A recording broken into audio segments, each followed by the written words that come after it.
ఈ wrinkle creams గురించి కొంచెం డీటెయిల్ గా నేను డిస్కస్ చేస్తాను. ఈ అన్ని రింకిల్ క్రీమ్స్ లో ఒకటి మాత్రం 100% ఉంటుంది, అది మాయిశ్చరైజింగ్ ఏజెంట్. మాయిశ్చరైజింగ్ ఏజెంట్ ఏంటంటే జస్ట్ విత్ ప్లెయిన్ మాయిశ్చర్ తోనే మనకు హైడ్రేట్ అయ్యి స్కిన్ కొంచెం ప్లంప్ అయ్యి రింకిల్స్ 40 to 50% రిడక్షన్ అయిపోతాయి. కాకపోతే మాయిశ్చరైజింగ్ పోయిన తర్వాత మళ్ళీ దిల్ స్టార్ట్ అపియరింగ్. అందుకనే వీటిలో ఒక యాక్టివ్ ఇంగ్రీడియంట్ యాడ్ చేస్తారు. ఈ యాక్టివ్ ఇంగ్రీడియంట్ అనేది టైప్ ఆఫ్ స్కిన్ బట్టి మారుతూ ఉంటుంది, అంటే చాలా క్రీమ్ బట్టి మారుతూ ఉంటుంది. యూజువల్ గా ఈ యాక్టివ్ ఇంగ్రీడియంట్ టార్గెట్స్ ఏంటంటే ఒకటి టెక్స్చర్ ఇంప్రూవ్ చేయడానికి, తర్వాత పిగ్మెంట్స్ ఇంప్రూవ్ చేయడానికి, తర్వాత స్కిన్ బ్రైట్నెస్ పెంచడానికి, డీప్ పిగ్మెంట్స్ ఉంటే తగ్గడానికి. సో ఈ అన్ని ఒక్కొక్క రకానికి తగ్గట్టుగా ఒక్కొక్క యాక్టివ్ ఇంగ్రీడియంట్ యాడ్ చేస్తారు. కొన్నిసార్లు వీటన్నిటిని కొన్నిసార్లు కాంబినేషన్ కూడా వాడుతూ ఉంటారు. ఏంటి ఈ యాక్టివ్ ఇంగ్రీడియంట్స్ అంటే మీరు కొనేటప్పుడు మాయిశ్చరైజర్ తో పాటు ఏమేమి ఉన్నాయి?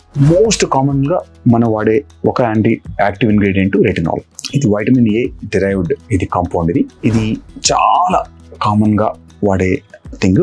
యూజువల్ గా 0.5% రెటినాల్ అనేది సేఫ్టీ మనం బయట ప్రొడక్ట్స్ వాడుతున్నప్పుడు. కాకపోతే అందరికీ ఈ రెటినాల్ పడదు. సో ఒక్కసారి రెటినాల్ ఉన్నప్పుడు మాత్రం మీరు ఒక నైట్ ఆ 2 nights కొంచెం ఏరియా ట్రయల్ క్రీమ్ రాసుకొని మీకు ప్యాచ్ టెస్ట్ చేసి దాంతో సెన్సిటివిటీ లేదు, స్కిన్ మీకు ఓకే అంటేనే రెటినాల్ స్టార్ట్ చేయండి. రెటినాల్ ఉన్నప్పుడు మాత్రం general we don't suggest everyday. మీరు కనుక ఎర్లీ 30s లో ఉంటే మాత్రం start retinol alternate day, retinol based creams అని ఆల్టర్నేట్ స్టార్ట్ చేసేయండి, యాంటీ ఏజింగ్ క్రీమ్స్. కొన్ని వేరే ఇది కాకుండా అదర్ క్రీమ్స్ వచ్చేసరికి మనకు వైటమిన్ సి యాక్టివ్ ఇంగ్రీడియంట్ ఉంటుంది. ఈ వైటమిన్ సి యాక్టివ్ ఇంగ్రీడియంట్ ఏంటంటే ఇది కూడా 2 రకాలు. దీనికి కూడా వైటమిన్ సి మనకు స్కిన్ లైట్నింగ్ కి వర్క్ చేస్తుంది, తర్వాత స్కిన్ పిగ్మెంట్ తగ్గిస్తుంది, యాంటీ ఏజింగ్ కూడా వర్క్ చేస్తుంది. సేమ్ వైటమిన్ సి కూడా సెన్సిటివ్, కొంతమంది స్కిన్ లో బర్నింగ్ వచ్చే ఛాన్స్ ఉంటుంది. సో వైటమిన్ సి ఉన్నప్పుడు కూడా ఖచ్చితంగా మీరు ట్రయల్ చేసి అవసరం అయితే అది కూడా ఆల్టర్నేట్ స్టార్ట్ చేస్తే బెటర్. ఇవన్నీ కూడా ఇండివిజువల్ క్రీమ్స్ కంటే కూడా కాంబినేషన్ క్రీమ్స్ విత్ మాయిశ్చరైజింగ్ ఉన్నప్పుడు దే డోంట్ మన స్కిన్ ఎక్కువ సెన్సిటివ్ చేయవు.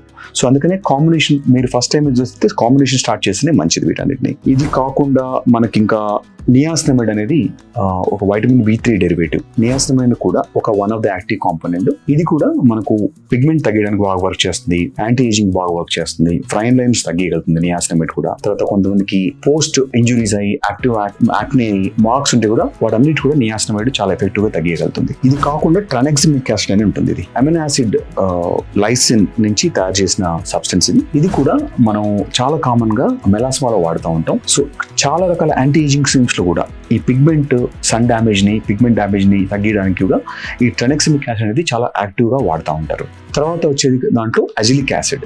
అజిలిక్ యాసిడ్ కూడా సేమ్ పిగ్మెంట్ తగ్గడానికి వర్క్ చేస్తుంది, ఏజింగ్ స్పాట్స్ తగ్గిస్తుంది.